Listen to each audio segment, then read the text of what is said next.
Hey guys, Churchy here. So I just wanted to bring you guys a quick video about why I think you should try Path of Exile and why I think it is a great time to do that. The new league is releasing basically tomorrow. And yeah, Path of Exile is a really great ARPG. It's probably one of my favorite ARPGs ever now, after playing it a fair bit over the last couple of leagues. But in this video, I'm basically going to give you just kind of a brief rundown of some of the different systems and stuff in the game, and just kind of briefly go over some different things and just kind of try and show you how much different content there is in this game, and just how much there is for you to basically sink your teeth into. So to start with, I'm here at my hideout. Let's quickly talk about that. It's a very brief thing. It's not really super related to the gameplay, but you can basically like choose a different whatever hideout you kind of want, and then so you select a hideout, and you can unlock some of these through gameplay out in the world, through the campaign and stuff. And then you can pretty much edit your hideout, and you can put like decorations down and stuff, and you know, you can pretty much do whatever with your hideout. Some people draw pictures on the ground and stuff as well. But yeah, you basically like set it up and you move the NPCs around for all the different mechanics where you want them. Let's quickly talk about maps. Maps is like one of the core endgame systems. Basically, you collect maps while you're out mapping, but also the first few you usually get from some of the last areas in the campaign. But basically with a map, you have different tiers of maps. They get harder as they go along. There's some unique maps with different fun mechanics as well. And basically while you're mapping, this is like where you're gathering endgame resources and all sorts of stuff, and just like pretty much you'll work your way up and clear more and more maps. The maps are all interconnected in a sense as well. Like there's maps that are adjacent to each other that will then have higher chances to drop like the adjacent map basically. And then you pretty much work your way up. And there's, yeah. Okay, post-production Churchy here. I forgot to show you guys the Atlas passive tree. This is basically just a tree of skills. You unlock points by completing the map completion bonus on maps. And then you can allocate these points, and it will basically influence the mechanics that are appearing on the maps. So if there's a certain mechanic that you want to see more of, then you can influence that here. And it's a massive tree as well. But that's basically a quick rundown of Atlas passives. You can also make certain ones not appear. There's just a lot of cool stuff going on. There's also endgame bosses, and you can select to have one of them influencing the map, and then as you've like fought them, they'll need to be in higher tier maps. But because I've put a lower tier map in here already, some of these aren't interested in that. You can also select sort of different league mechanics that will appear in the map. So I'll just select this one, and then I will go to this map. Basically then you activate your map device. And if some of this sounds overwhelming, like this is all going to get probably pretty intense in a short dose, but it's not as bad as it sounds. And like once you're kind of diving into the systems, it's fairly easy to pick it all up. And also what I sort of have done over time is I'll just focus on one thing for a little bit and learn a bit of that, and then kind of move on to the next thing. But yeah, let's just quickly pop into a map. And the maps usually will have a boss at the end of the map too. So you pretty much like you fight your way through the map. You know, kill monsters. And then eventually you get to the end and fight like a boss monster. And the bosses, there's like a ton of different ones too. And here's that league mechanic. So that yellow creature there, that's a beat from the beast. I can't even remember what the league's called, but basically there's a beast master, and there he is, Einar, and you capture beasts for him. Then you can go find them in an arena thing and get different loot and stuff. I barely touched that. There's another league mechanic that's appeared right there, a legion encounter, so I'll click that.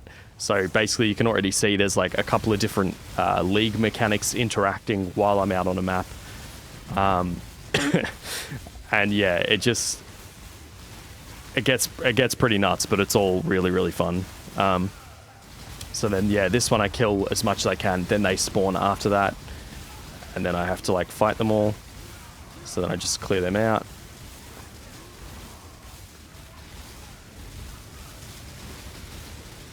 Cool, so I've done that. And I've killed another beast. And I'll just pick up this stuff. But yeah, basically you kill your way through the map. I'm not going to do the whole map. I just wanted to show you a little bit of what's going on. But yeah, already there you saw there was some different interactions going on. I think also here's probably a good spot to mention, there are like loot filters and stuff as well, which is great. There's some really good ones online. That's not really the focus of this video, but basically there's some really good like loot filters that you can get and you can customize and you can set them up how you want, and then that will really control what loot you're seeing as you play, which can be very handy because tons of items will drop. But let's teleport back to the hideout. So basically there's tons of different League mechanics that can occur inside the maps, like there's Ritual and Legion and all those other ones that were on there, like the Beastmaster stuff. There's the Temple thing, which basically there's like, I'll go talk to her. This is probably a good way to go around and show you all of them. But here's Alva. She's got basically a temple. You fight different incursions and you can kind of like unlock different rooms and pretty much set up the layout of the temple. You can see these lines interconnecting, and then basically you can go to the temple and you can like fight your way through the temple and fight a boss at the top. There's also other ways to get to that boss, I believe. So yeah, another really cool thing.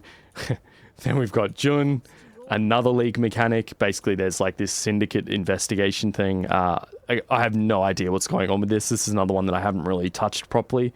But basically you can like fight through a bunch of it, and then eventually I think you like unlock their safe house or something and you go and fight like the boss or something. It's something like that. Again, this is how much crazy stuff there is in this game.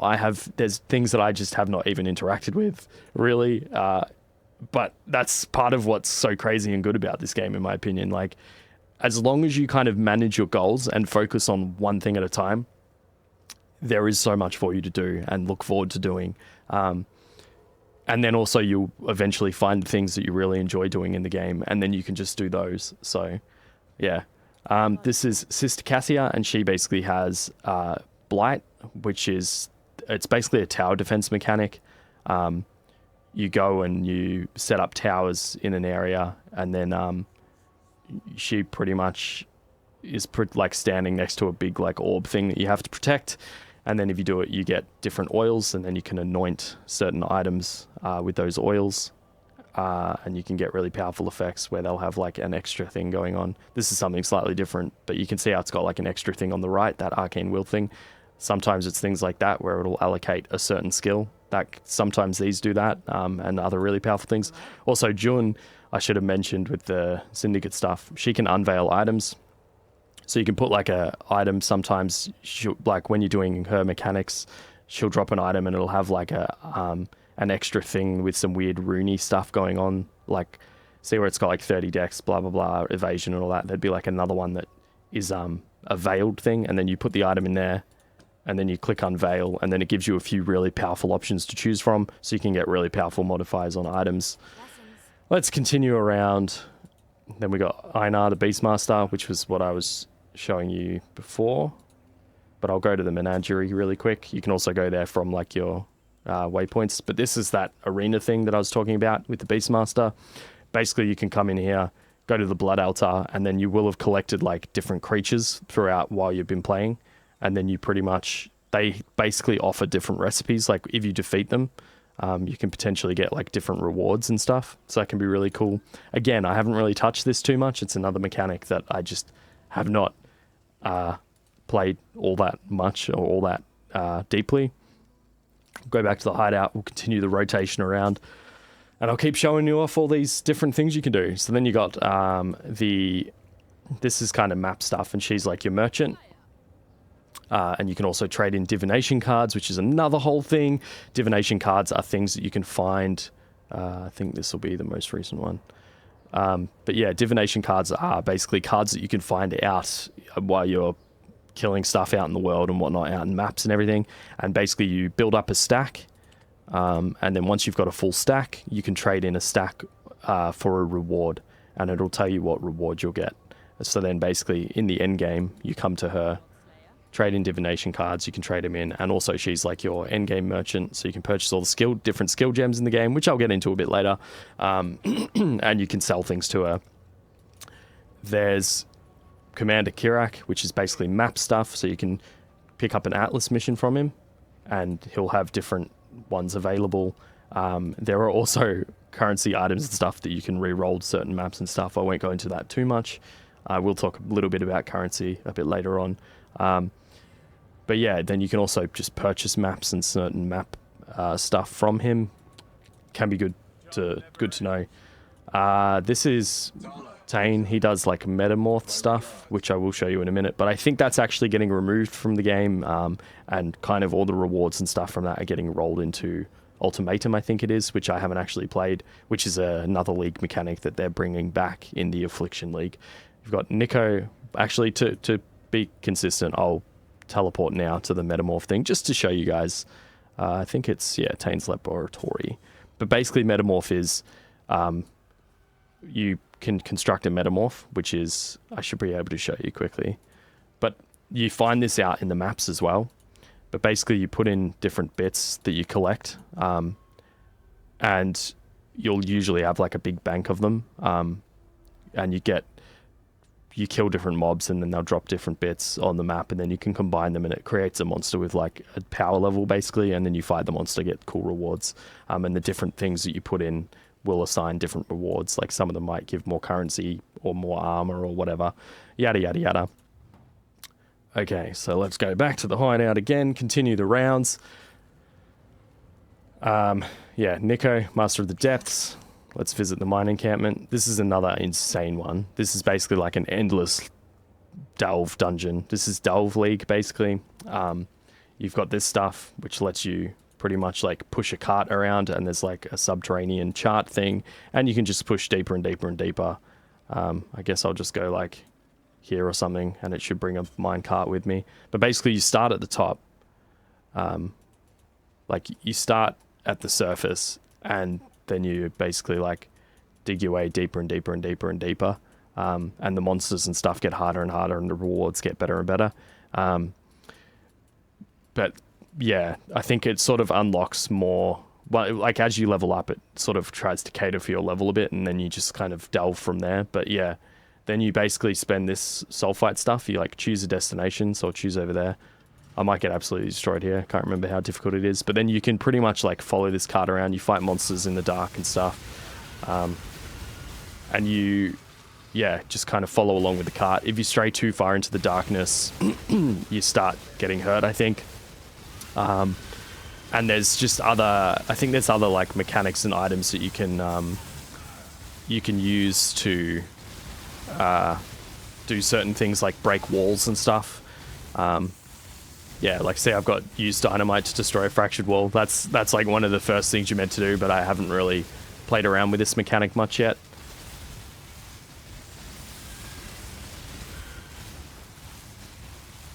And then it goes to here, and then you just kind of fight off some waves of monsters, and then eventually they'll like stop coming and it drops rewards. And I think, oh yeah, I interact with this, sorry, to begin the encounter. And then sends in the waves of monsters.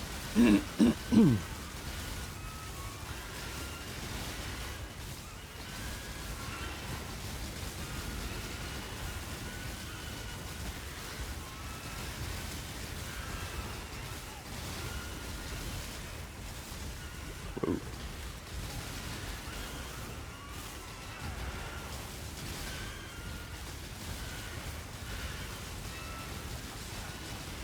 There we go, I did it. And see, then I can collect more Azurite, which is not that one. That one's Sulfite, but I think Azurite is like one of the reward ones. Like you can buy stuff, yeah, and upgrade stuff, yeah, to do with your mine cart and stuff. I will show you that quickly as well. Pretty sure if I go back to the minecart and then you go here. So yeah, so you can get like bigger sulfite capacity, or you basically upgrading your mine mechanics, like your delve mechanics. Get more darkness resistance, get bigger light radius, so you got more room to move around. You can buy, yeah, the flares and dynamite and stuff. And I think flares you can kind of use to like make a temporary light area, so you can kind of run out into the darkness and collect certain things. But that's basically how delve works. Let's continue on this journey.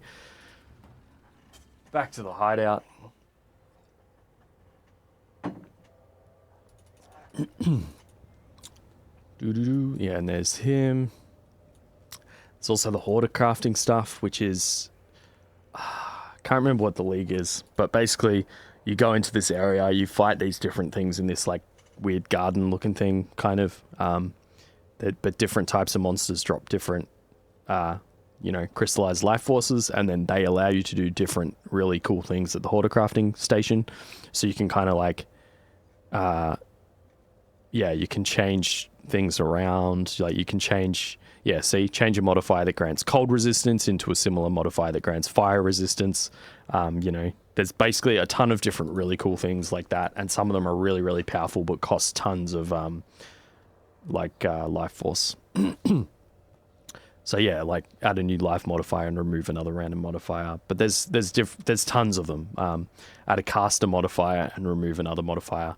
And all of this comes in handy when you get really deep into the item crafting, which is insane in this game, which I will go into. And here's Expedition. This is another league mechanic, and I haven't really done too much with this, but basically you can find some of these guys out on the map. You set off dynamite, spawn some monsters, you kill them. I believe there's also actually full full expedition maps that you can go to. But I haven't really done that. But basically then these guys, you can haggle for items, or with this guy, each one has a different kind of mechanic. This guy, you can deal for items, which I believe is you kind of buy stuff and then it has a bunch of other things go on. Like I think if I buy something like that, like I go buy, here it is, and then you can basically skip a thing, or you can like be like, oh I want to remove that modifier, so I go upgrade, and then I can go no, I'll skip that one, and then I want to add a prefix modifier 5 times but keep the best one, so I'll take that, and blah blah blah, and you basically skip an upgrade until you have finished, and then you can take the item as well at different points. But then basically you can build a really powerful item. He's yapping on. But anyway, then you've got like, you can gamble for an item, so unidentified items. And this is all just using the currency. And then, you can exchange the different currencies that you get. But these are the currencies you get from doing the expedition encounters. And I'm sure there's other bits and pieces too. Involved with that. Again, it's another one that I haven't really touched all that much. All right, and then on to a couple of other things. There's also something they put back into the game more recently was Forbidden Sanctum. They put this back in the last league, which was the Ancestor League. But basically, you start a Sanctum run. I think I might have started one. But basically, you unlock the Sanctum, you fight through a level, get some rewards. Oops. And then you like go through. And I think you have to... see how your resolve gets damaged? So you have to like kill stuff. Because I'm pretty sure if your resolve gets 0, you get kicked out.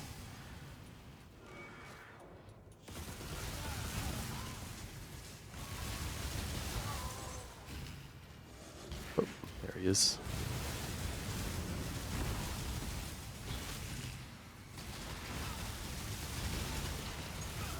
But again, this is another mechanic that I've barely touched. All right, so I've completed the room, so then you can go, like, you continue on, you get some rewards.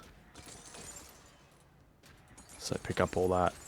I can't remember what you do with that stuff. I think you can buy... you can do something with it. You can probably buy something from a merchant or use it to do... There'll be something you can use it for, but this is a mechanic that I've literally, like, barely touched. Post-production Churchy here again. I forgot to show you guys Heist.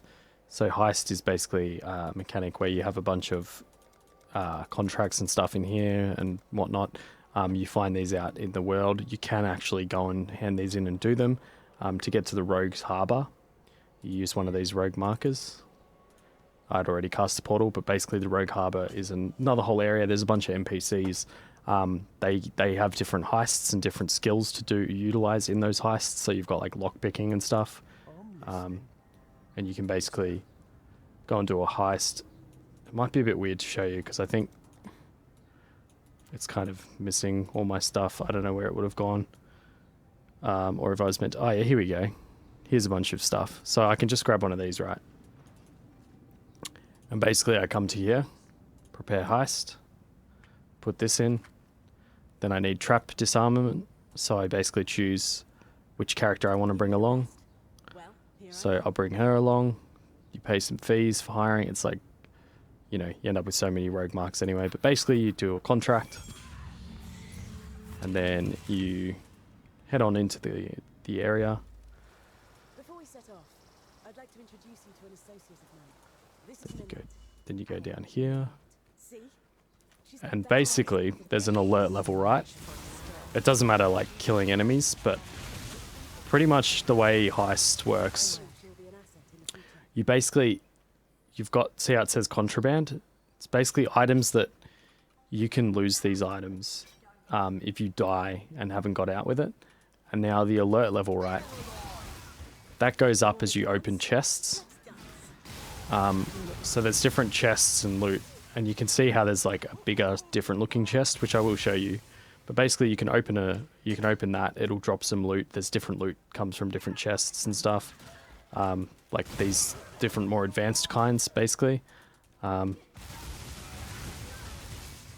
basically, you open some chests, pick up your loot, and you just make sure that that alert level doesn't go over the top before you get to the end goal, because if it does, then you've got like 20 seconds to get there and get it before it gets locked down.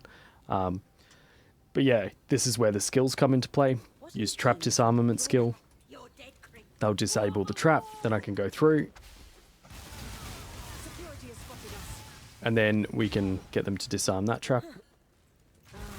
Protect them while they're doing that.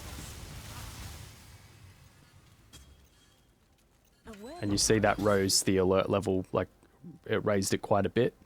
But these chests usually have better types of loot and stuff, and there's some pretty cool ones. There's another one there. So we'll go do that too. Get her to disarm that. So you kind of have to balance out like what chests you want to open and stuff. And there is some, and you can equip some items on your NPCs back in town. There's like high specific items that basically will make less alert level be generated, things like that.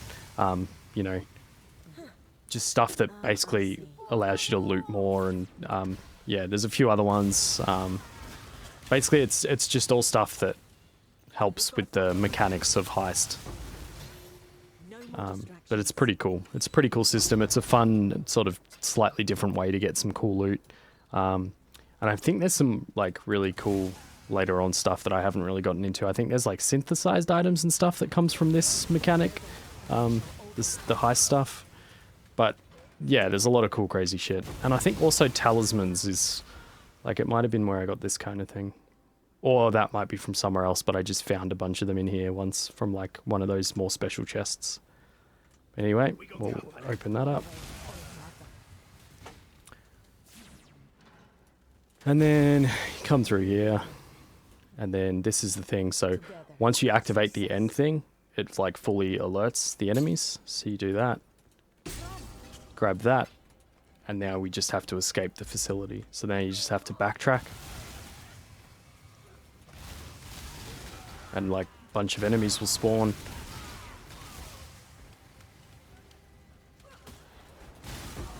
Just make your way through. Keep picking up some loot that I might want. Get him to disarm that trap. And see how when she gets hit, it like the bar goes back down again. So you have to make sure you're protecting the NPC while they're doing that. Just fight through all this. Another trap to disarm. And the scaling of these goes quite high. I'm in a lower level one at the moment, but yeah, there are much like higher level ones that are much harder and stuff. But yeah, then basically you just make your way out. And then just head back out the escape route. And that's the contract complete. And then you can just go back to the Rogue Harbour. And that's job done. And then there are special ones that you pick up sometimes that are a bit more like a quest line kind of or something. And then they can be kind of annoying because when you pick them up, you just can't drop them from your inventory for some stupid reason. But yeah, but basically this is like a whole nother massive system in the game. It's just another way that you can play the game. It's kind of nuts. And see, now there's Nanette the Scout. And now she's got, oh yeah, and this is the inventory thing, right? So you can put like different things in there. There's different heist related items. But yeah, so we basically just unlocked another heist NPC then by doing that heist.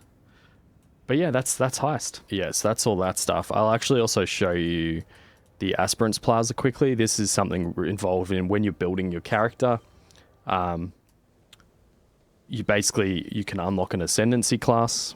And now, don't get overwhelmed when I show you the skill tree, but this is the skill tree. But basically, your Ascendancy class is like you choose a different Ascendancy based on like what base class you're playing and stuff, and then you can unlock that. And you get 2 points per different tier of the labyrinth that you do. And then you end up with 8 points total, and you can put them into what you want. But basically, yeah, you've got the normal labyrinth, cruel, merciless, eternal, and eternal needs a offering of the goddess, which you can like find various ways out in the maps and stuff. And yeah, basically you run through this. If you die, you're out, you're back in town, and you have to start the run again. So it gets a bit more intense later on. But that's basically how you unlock your Ascendancy stuff.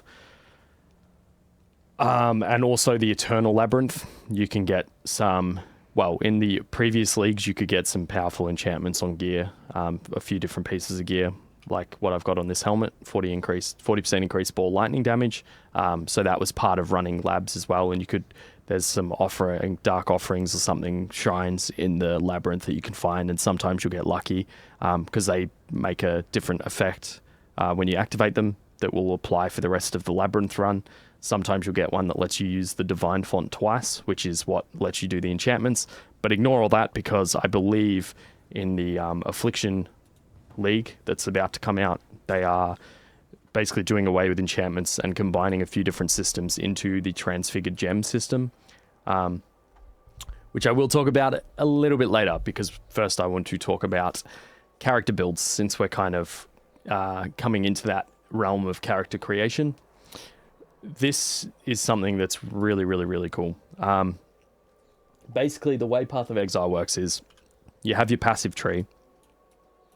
And ignore this too, because these are tattoos, which was one of the league mechanics from the league just gone. But basically, you have your passive skills, right? And then you've got like your more important kind of nodes. And you'll kind of build out a character. There's applications and stuff and websites you can do this on too.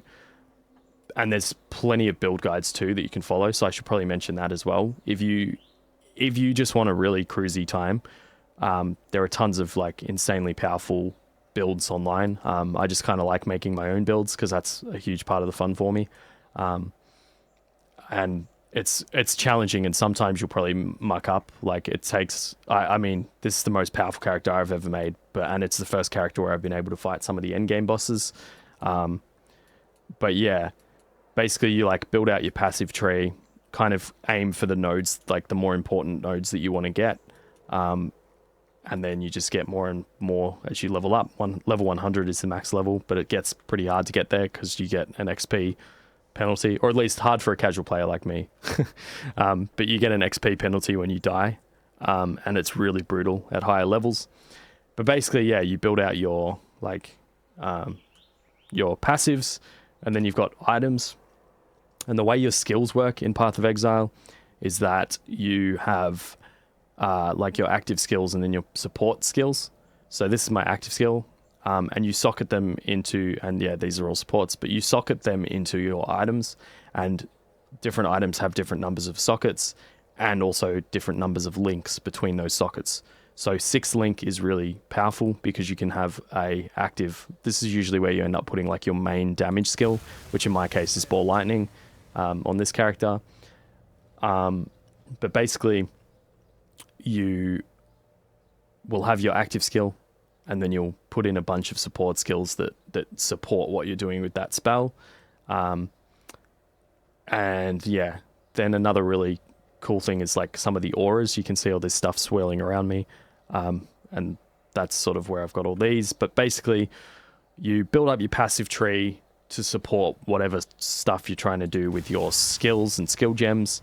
And then also sometimes there's like unique items. I'll show you quickly some uniques. But sometimes there's unique items that can really change up the way that a certain build works. Some of them have really crazy effects on them. I probably won't be able to find one offhand, but well, see, there's a cool effect right there. Both bow attacks fire 2 additional arrows, but there's tons of different uniques in the game. There's like, yeah, there's an insane amount of uniques, and there's an insane amount of them that are like build defining, and will have something some kind of crazy effect that lets you do something really cool if you kind of think about it a bit. This character, I'm not really doing any of that. I just was, building up a lot of spell damage and cast speed and crits chance and crit mult, because I've learned, again, that's another really cool thing about when you are building your own character, if you choose to, there's a lot of different things that you can learn about, like which stuff is, which things in the game are multiplicative rather than additive, what are some really powerful effects, blah, blah, blah. You kind of learn as well, like, I need more chaos resistance. There's a ton of things that the journey of like going through as a new player, there are tons of things to learn along the way, and if you keep your mind open to that and you want to learn the system, like, yes, there's a lot of stuff to learn, but it's really, really satisfying when a build starts to come together and you notice that it's working.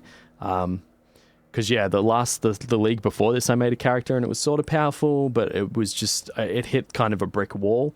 And then I learned some more stuff, made the character that I ran through the Ancestor League with, which was this guy, and things went a lot better for me. I think one good thing with that is, or what I like to do is I set myself some goals for the league. So like this one, I finally achieved the thing of like, I wanted to finish all the like up to tier 16. I wanted to finish all the maps.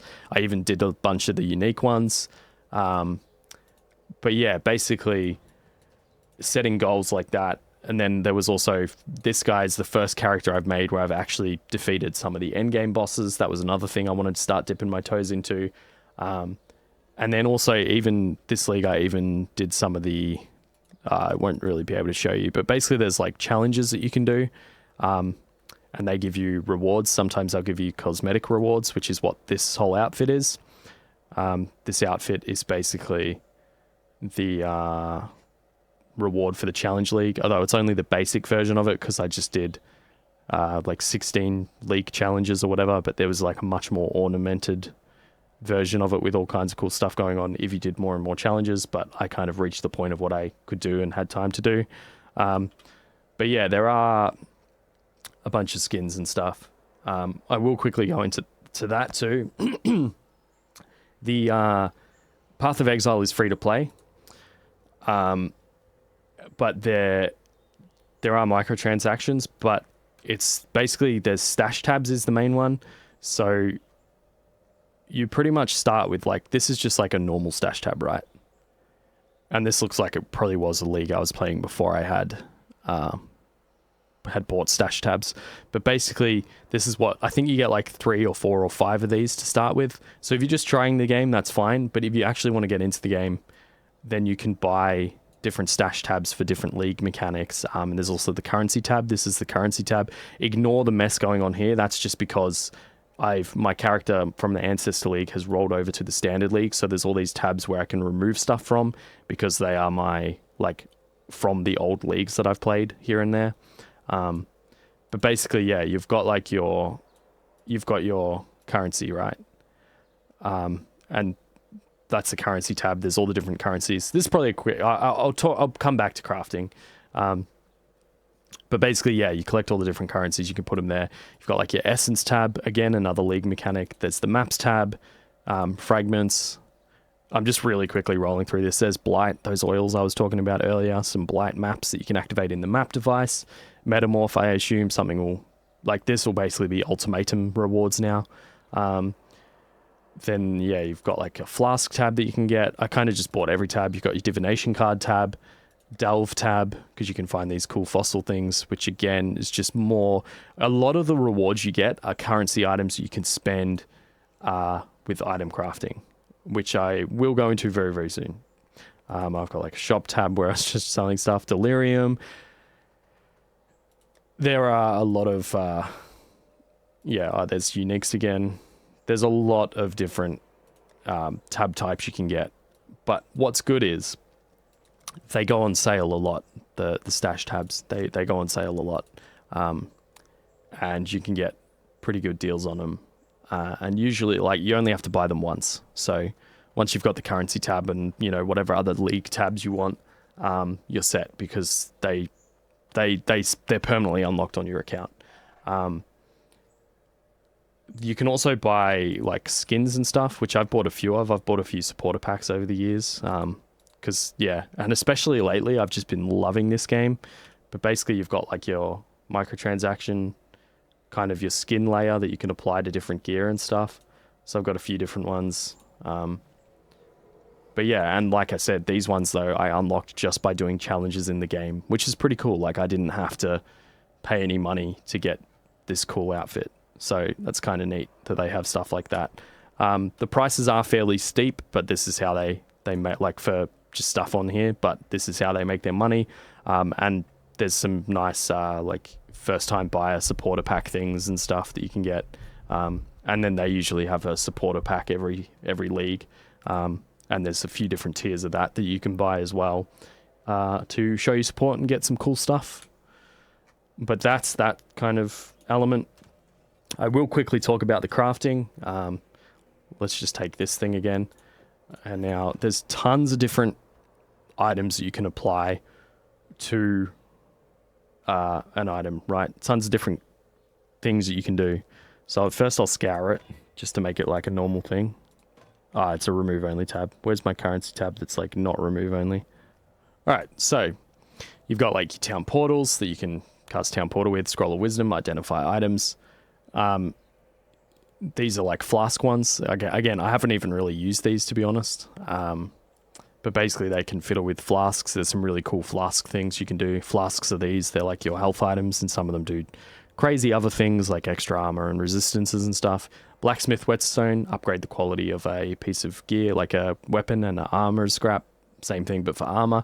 That just kind of raises the certain stats on it, like it's in this case the armor and energy shield and stuff. Sometimes there's weird things you can do involved with crafting where you want to like push it to as high a percentage quality you can get, and some people run around with like 30 quality stuff and then they'll have something that's replaced, because again, there's things you can do that replace certain implicit or explicit modifiers on an item to then basically have something like, instead of, say with this one, the implicit of 40% increased global strike, critical strike, that might change to like 2% attack speed for every 5% quality, which is why people want to get like higher quality on things.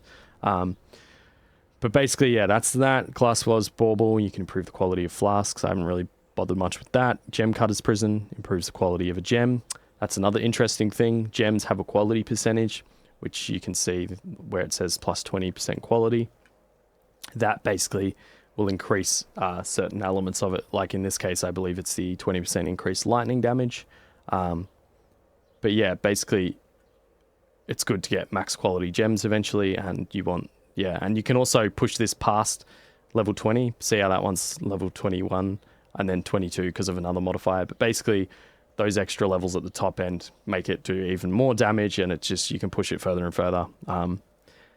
there's a lot of ways to mess with things in this game, which is involved with all this crafting stuff, which is where it starts to get really crazy. Cartographer's Chisel, that improves quality of map. That used to be a pretty necessary thing, but I just don't think you need to bother at all these days. Orb of Transmutation, this is some of the interesting earlier stuff. So here we have just a normal white item. Orb of Transmutation upgrades it to a magic item. You saw me use an Orb of Scouring before. If you're not happy with something, you can like scour it, get rid of the thing. Orb of Alteration can add an extra modifier, but this one already has... Oh yeah, sorry. Orb of Alteration replaces the modifiers. And then you've got Orb of Chance that can upgrade a normal to a random rarity. Let's get rid of that just to show this off. Boom, got magic again. Orb of Annulment can remove a random modifier. There's also Orb of Augmentation, which is perfect to show off for this. So that's got one modifier on it. So I can add another modifier. So now it's got 2. 8 reduced enemy stun threshold plus 75%, plus 75, sorry, to mana. But I can't add another because it's already like I've added one. Then we can also do a Regal Orb, upgrades magic item to rare. Boom. Now I've got that. You can also just straight go with a Chaos Orb, an Alchemy Orb. You can go straight to a rare. Got a bunch of stuff on it. Chaos Orb, you can reforge a rare. So it just reforges what stats are on it. Exalted Orb can augment with a new property. I don't think this will work because I think it's got all its properties. Yeah. So if I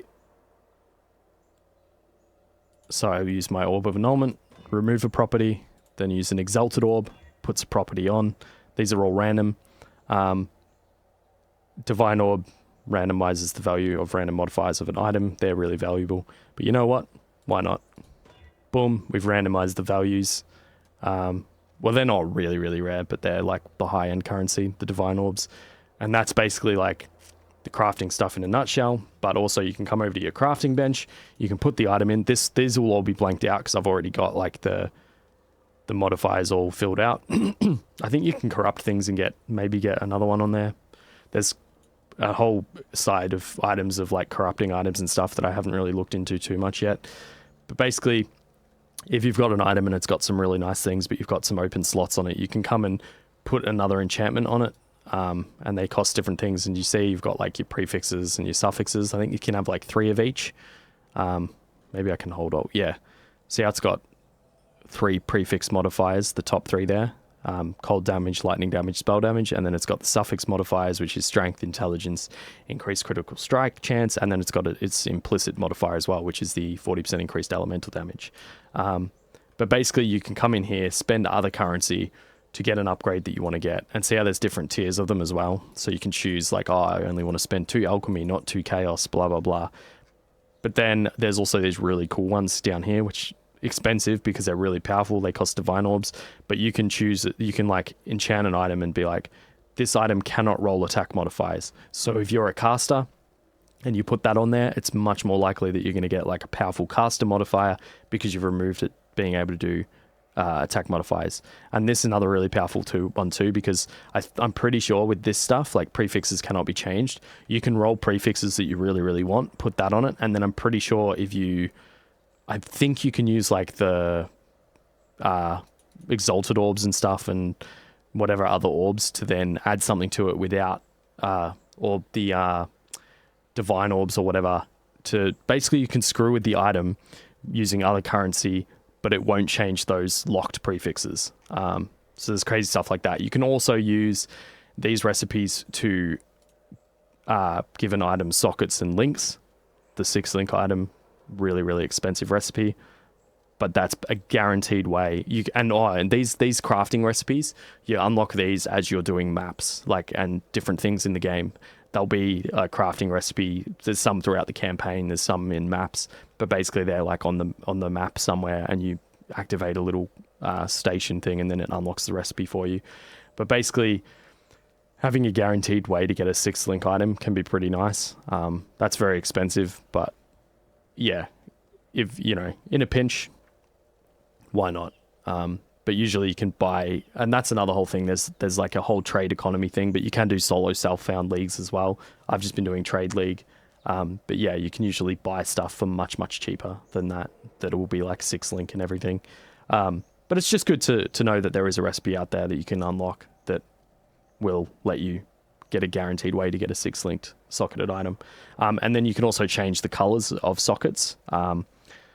Yeah, basically there's tons of different socket combinations that you might want in different colors because different skills use different colors. That's probably something I should have mentioned earlier, but basically, you know, strength kind of skills red, intelligence kind of skills blue, green is kind of dex stuff, but then there's also skills that kind of like sit in between two different stats sometimes.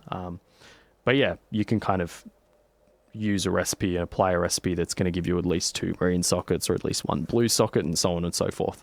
And then also, this is where the hoarder crafting stuff comes in, because you can put your item in, and then this is all that stuff I was talking about before, because then you can like replace a modifier on there with something else or change like a resistance modifier or whatever to something else and blah, blah, blah.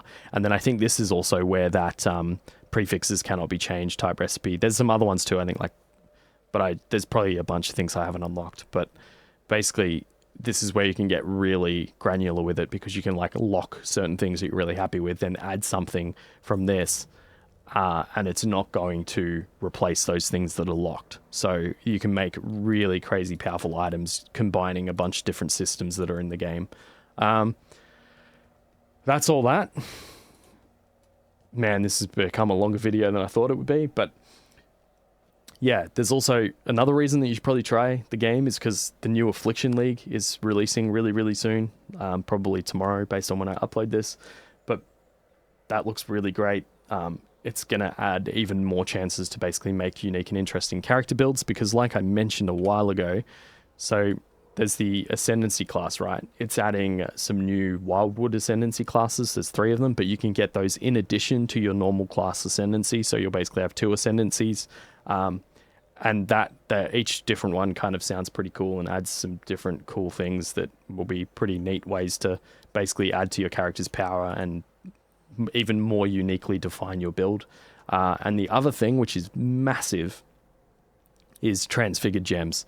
So basically what they're doing is they've made like a ton of transfigured gems, which is the system that's now going to be at the end of the labyrinth, I believe. Now you'll get the chance to not like, as well as unlocking your ascendancy, you also, instead of using the divine font, it might still be called the divine font, but you get to do some like transfiguring gem mechanics. Now the transfigured gems, they've made tons of them, but basically what they are is you can transfigure whatever different gem, but it changes the way the skill works. So I don't think there is necessarily one for this. Who knows, there might be, but it might be, instead of just being ball lightning, I might transfigure it to ball lightning of circles or something. And then let's say, this is just purely example, but instead of shooting like that, maybe it shoots in a full circle around me, you know, stuff like that. So they're basically adding a ton of ways for you to mix up your skills and have them work in a way that they might not normally. Like one I remember seeing from the trailer thing was raise zombie of falling. Instead of raising a zombie from the ground, one just falls from the sky and smashes into your enemies. So it's really cool stuff like that. And it just means there is going to be, like, that combined with the new Ascendancy stuff, is there's going to be so many cool builds to muck around with and play around with. And the amount of different builds in this game that you can muck around and do was already absolutely insane. So they're just pushing that even further. As you can see, there are like tons of different skill gems. Actually, a better way to show it is probably just this. So like these are all different active skills in this kind of strength category. These are all the support gems in the strength category. And these are like the kind of dexterity ones. And then again, dexterity support, so active supports. And then these are like, yeah, intelligence-y ones, so all your spells and whatnot. Although there's kind of mix and match between, like I said, there are some spells in other categories and whatnot. And then you got your supports. And then there's this universal thing. Just detonate mines. And there's also a cool one in that category you can get, which is like portal, where you can get when you can set up basically a rig that casts on death. So if you die, you cast a portal, so you can just get straight back to where you were. Some people enjoy that. But yeah, basically, that's why I think you should try Path of Exile. The game has so much going on, yes, it can be overwhelming, but as I said, just if you just focus in on a few things that you want to achieve, maybe it's, and it could vary, see, like league to league. Maybe it's finish the campaign, do a few maps, and then the next league it's finish the campaign, finish all tier 16 maps. Like, I don't know, whatever it looks like and whatever the progression looks like. Yeah. So yeah, there's a ton of stuff. It's actually insane how much stuff is in this game. But it is honestly one of the best ARPGs I've ever played. It's probably my favorite ARPG now, probably equal with Diablo 2. But yeah, there's just so much on offer, and it's free. Like it's one of those games that just boggles my mind. The more I learn and the more I play, it's insane. But yeah, I think I have rambled on long enough. Thank you guys for watching. I do really appreciate the support. I hope you guys give Path of Exile a try. I mean, I know I'm going to be playing the crap out of it this coming league. One thing quickly I didn't really talk about, but there are a bunch of third-party apps that you can use that help a ton. I might do another video or something, but probably not. Who knows? But yeah, thank you guys for watching, and I will see you in the next video, whenever that is. Peace.